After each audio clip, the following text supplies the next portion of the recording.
कोई भी व्यक्ति अपने दैनिक जीवन में नाना प्रकार के लिक्विड इस्तेमाल करते हैं। पानी है, फ्रूट जूस है, सॉफ्ट ड्रिंक्स हैं, कुछ लोग अल्कोहल ड्रिंक्स लेते हैं। तो मैं चाहता हूँ कि आप उसको बारी-बारी से टच करिए और पहले आप बताइए कि सिर्फ सादा पानी पे अगर हम आए, जी क्यों मैं पूछ रहा हूँ? क्योंकि सबसे पहले गुर्दे खराब हुए रोगी अपना पानी पीना बंद कर देते हैं।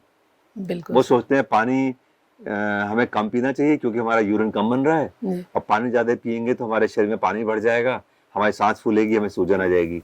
तो वो डॉक्टर कहते हैं पानी कम पीजिए, मगर डॉक्टर ये कहना भूल जाते हैं कि कितना कम पीजिए। जी तो कई बार रोगी बहुत ज़्यादा कम पानी पी लेते हैं और उसके उन्हें विपरीत परिणाम उनके सामने आते हैं। तो मुझे आपसे ये जानना है इस बारे में कि क्या ये वाकई में डॉक्टर को ऐसा कह देना चाहिए कि पानी कम पीजिए, या आप डाइटिशियन के नाते इसको किसी और तरह से देखती हैं या कुछ और आप चाहती हैं, कैसे करें?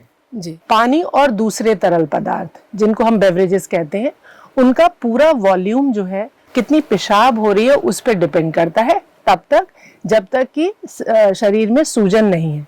अगर सूजन नहीं है और यूरिन का जो वॉल्यूम है उससे प्लस 400 और 500 ml हम ज़्यादा पानी ले सकते हैं।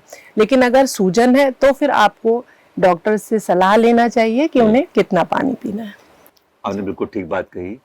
मैं फिर क्लियर कर दूं इस बात पे कि यदि सूजन है शरीर में या सांस फूल रही है तो ही पानी कम लेने की आवश्यकता है। जी और रोगी को सूजन नहीं है और उसके गुर्दे मूत्र की मात्रा समुचित बना रहे हैं जी तो पानी बहुत कम नहीं करना चाहिए। नहीं करना शायद ये बात करना चाहते हैं। जी तो देखिए क्या है कि रोगी मुझसे पूछते हैं कि हम कैसे जानें कि हमारे शरीर में पानी की मात्रा कितनी है।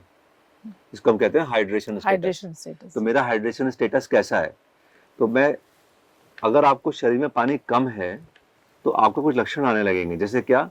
आपको मुंह सूखा लगेगा, प्यास लगेगी, शरीर हाथ पैरों में थोड़ा ठंडापन महसूस कर सकते हैं, थोड़ी कमजोरी लगेगी।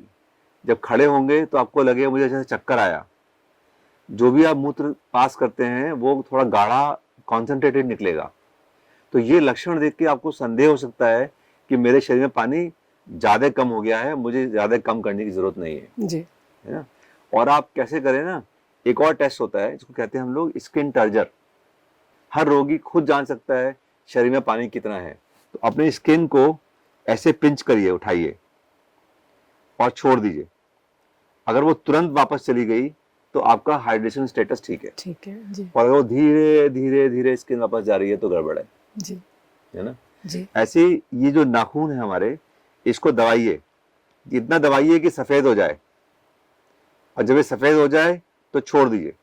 जब आप छोड़ देंगे तो आप देखेंगे फिर से लाल हो जाता है और लाल होने का समय 2 सेकंड से कम होना चाहिए। तो अगर ये तुरंत लाल हो गया तो समझिए आपके शरीर में समुचित पानी है।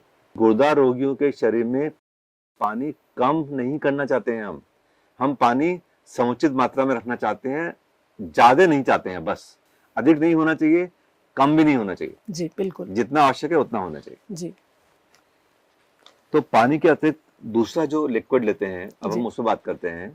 और दूसरा लिक्विड होते हैं अक्सर फ्रूट जूसेस। जी सर है ना? जी तो फ्रूट जूस के दोनों आयाम हैं। कौन सा फ्रूट जूस ले लेना चाहिए, कौन सा नहीं लेना चाहिए, और इसके अतिरिक्त कितनी मात्रा ले लेनी चाहिए फ्रूट जूस की। सूजन नहीं है और हमने ये तय किया है कि हम 1.5 से 2 लीटर तरल पदार्थ मरीज को दे सकते हैं।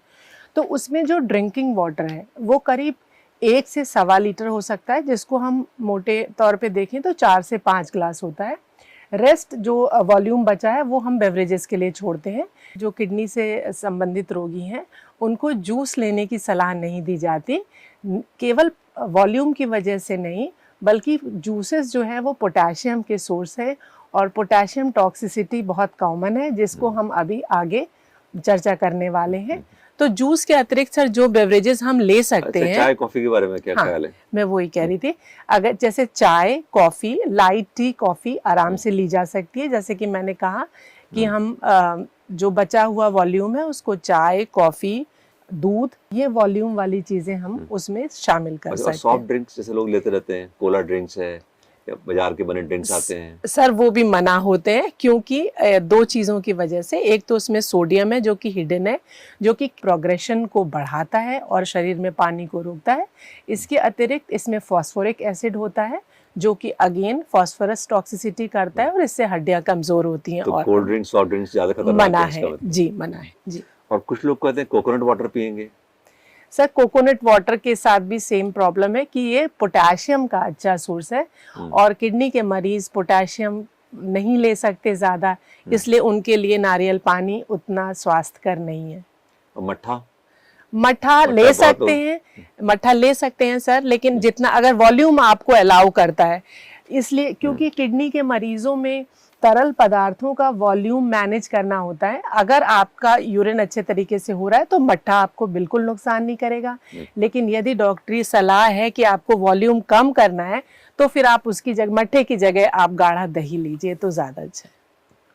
तो आशा है आप लोग समझ गए होंगे कि जब हम आपके शरीर के हाइड्रेशन स्टेटस की बात कर रहे हैं, आपके शरीर में कितना पानी या तरल पदार्थ होना चाहिए उसकी बात कर रहे हैं, तो कृपया ध्यान रखिए हम आपके शरीर में पानी अधिक नहीं चाहते हैं और हम आपके शरीर में पानी कम भी नहीं चाहते हैं।